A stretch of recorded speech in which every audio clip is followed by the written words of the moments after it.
Big surprise, it wasn't just AI. Google actually spoke about Android as well at its I/O developer conference. I'm Ryan Dawes. And I'm George Lim.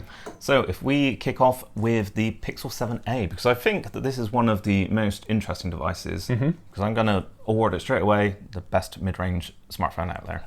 Absolutely. I was looking at the specs this morning. It's, in some instances, better than both the 7 and the 7 Pro, particularly in the cameras. It's got better megapixels.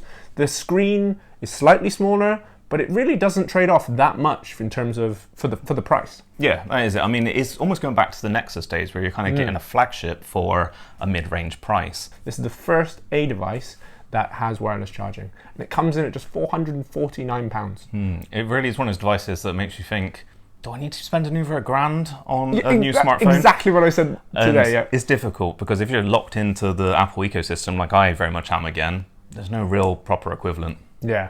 But moving on from the 7a, we got to talk about the Pixel Fold. They showed it off last week on social media, but here we got all of it. And I got to say, it is not a cheap device. No, it's not. I mean, we expected it to be essentially the price of two phones, and that's pretty much exactly what we got. At $1,700 US, $1,799 US, or 1749 Great British pounds.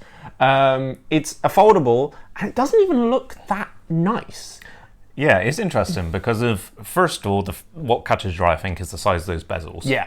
I mean, that just makes it look like quite an old device, but yet also in a sort of modern package. Like it's got the curved edge. It's got the curves. It's screen, like all nice and curved. It's thin. It's really thin. It's one of the thinnest foldables we've seen. It probably is the thinnest.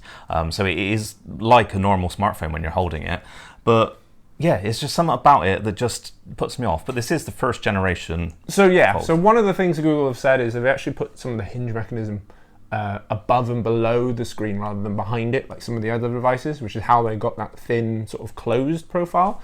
But it's also the camera that they've used on the inside is too big to be sort of embedded as a hole punch. So they've said we need it as a bezel. But if you have it side by side next to something like a Samsung Fold 4, they're really noticeable. And this is, at this point, I feel like Samsung and Google just need to merge. I mean, they're working on a lot of stuff. I was going to say, they've already got such a tight integration now, and it would be wonderful to have just Google stock software on Samsung's devices. Yeah. I mean, Samsung, like you said, is now on the 4th generation of its foldable.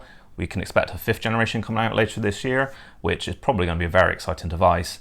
I would be super intrigued by it. I would probably switch away from Apple if it was running not Samsung software. Let's move on now to the Pixel tablet, because I think that's going to be the most controversial device in a way. Personally, I think it's just a glorified smart home display. It's an interesting play from Google, and I think what they've decided to do is they're definitely targeting that lower end market in terms of tablet. First of all, I want to talk about the price. So they announced on stage it's $499 US. For some reason, it's £599. It's the only device. I mean, that is UK tax taken to another level. Absolutely. And I looked for hours and I cannot find a reason why. Thanks, Google. But one of the interesting things is it comes with the dock bundled in, and you can buy the dock separately for $129 US, which they haven't announced the UK price, but it's probably going to be something like £250 if these translations are, these conversions are anything to go by.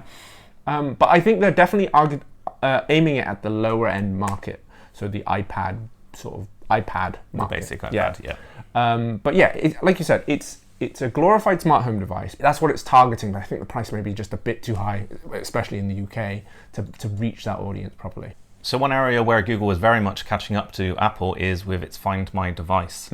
So this is going to, very much like Apple, this is going to use the ecosystem of Google's devices, which of course there are billions out there now, to detect devices and keep track of them. I think it's a really clever play, because what they've actually done is they've integrated it with other sort of consumer brands, whereas Apple is very much, iPhones talk to each other, and that's how AirTags work, and Apple.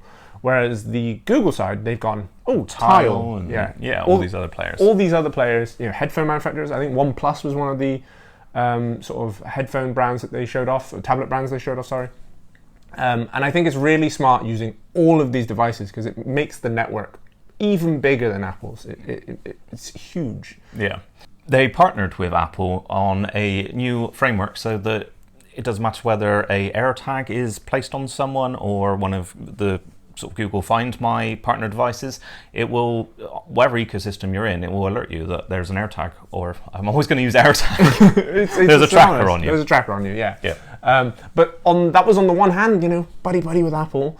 But on the other hand, they did have to take a little jab. Oh, was this messages by any This was chance? messages. They were like, hey, RCS, Apple RCS. Everyone wants to hang out into the group chat together. Yep, and to be fair, SMS is a dying standard. It wouldn't really surprise me if Apple really have to get on the RCS bandwagon at some point. It does feel like that, and I mean they're gradually getting more and more open, but whether they actually do it and cannibalize iMessage is another thing. Yeah.